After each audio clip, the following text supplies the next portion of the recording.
horizontal pipe with a diameter of 3 centimeters and a length of 100 meters has a roughness of 0.5 millimeters. The pressure drops by 200 kPa from the inlet to the exit.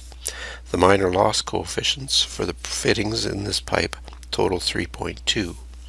Let the fluid be water with ρ of 998 kilograms per cubic meter and mu of 0.001 Pascal seconds. Determine the flow rate in liters per minute. So this is an example of a question where we know the pressure drop and we need to calculate the flow. So first of all, we'll summarize our given information. So we have a pipe, and we know some geometric characteristics of it. We know its diameter is 3 centimeters. We know its length is 100 meters. And we know the roughness is 0.5 millimeters. We also know that the change in elevation from one end to the other is 0 because it's a horizontal pipe. And we know the summation of the minor loss coefficients along the way is 3.2. Also, properties of water are known. 998 kilograms per cubic meter is the density, and the dynamic viscosity is 0.001 Pascal seconds. And the other piece of information we know is that the total pressure loss from one end to the other is 200 kPa. Notice there's no change in diameter of the pipe, and there's no elevation change, so the total pressure drop is just going to be the losses, both frictional and minor losses combined together. Now what we're asked to find in this problem is the volume flow rate, and in liters per minute. So assumptions. We don't need to use Bernoulli's equation here because we have constant diameter pipe, no elevation change, so the only losses, as I said, are frictional and minor losses, so we just need to assume fully developed flow. And that'll allow us to use the Darcy-Weisbach equation for the frictional losses. So we can get right into the analysis then. And first of all, we'll recognize that the pressure losses are the sum of the frictional pressure losses due to pipe friction plus any minor losses. So we include both of those effects. And so that's equal to FL over D, rho V squared over 2, the Darcy-Weisbach equation, plus minor losses, also sum of the minor loss coefficients, times rho V squared over 2. And the rho V squared over 2 is common, so we'll factor that out. Now, remember what we know and what we don't know here. So the losses we've been given, density we know, L over D, and summation of Km we know. So what we don't know in this equation is the velocity V. So we could just put everything in and solve for V, but the problem is F is a function of V. The friction factor here is a function of Reynolds number, which in turn is a function of V. So there's essentially a V buried inside of that F that we don't know. So because of that, we need to do an iterative solution. So the first step to do that is to rearrange this equation to get V all alone on the left-hand side.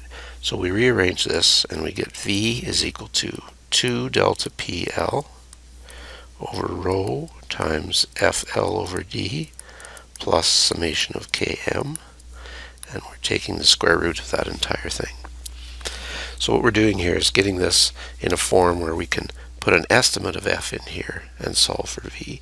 And because we're going to have to do that repeatedly, we'll substitute all the numbers that we know in here, and so we don't have to redo a bunch of these calculations over and over again. So we'll write this with everything that we know. So 2, we know that the pressure is 200 kilopascals. So I'll write it like that.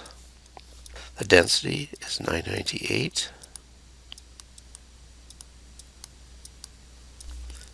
F we don't know yet. L is 100 meters. D 0.03 meters. Again, make sure get the units the same. Plus our minor loss coefficients are 3.2. And we need to remember that's all square rooted. So if we calculate out as much as we can here, we get V is equal to 400.8, and that will have units of meters squared per second squared. And that is the pressure multiplied by 2 divided by the density. And then the L over D ratio here is 3,333.3, repeating, times F plus 3.2, our minor loss coefficients, and then square root of that. So I'm going to label that as equation 1, and we'll be using that to do our iterations. So we'll be putting F in here and getting V using that equation. Next thing we need is the Reynolds number. So that's density, velocity, diameter divided by dynamic viscosity.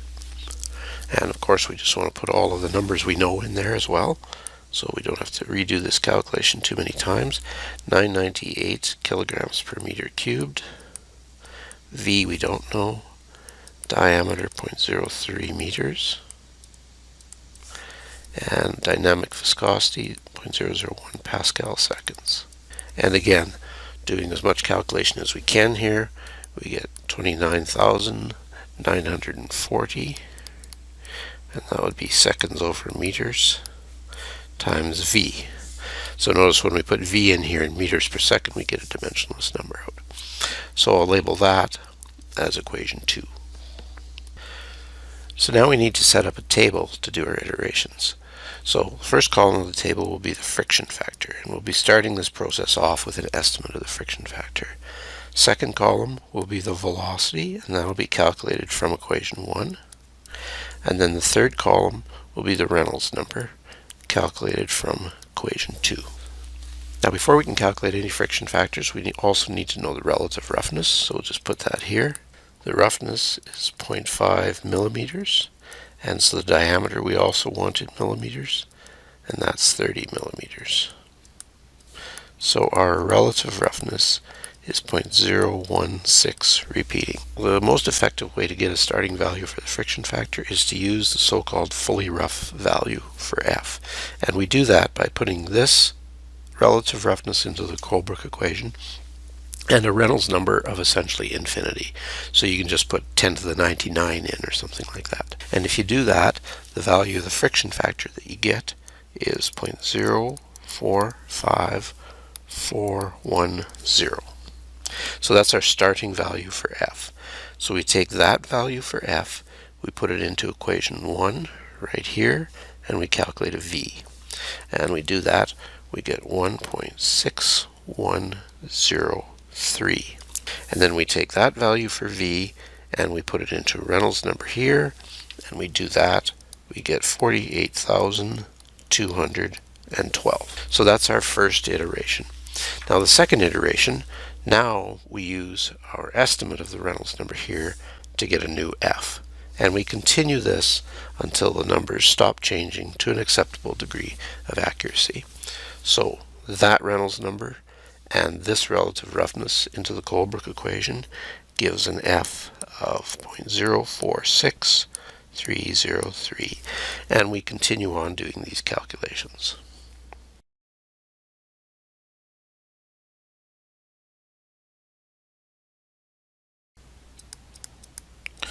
So now we stop doing calculations because you'll notice the value of V hasn't changed, at least to 5 significant figures. So that's our velocity in the pipe.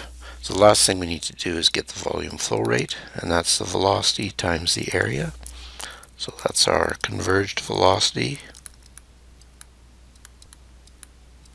multiplied by the cross-sectional area of the pipe.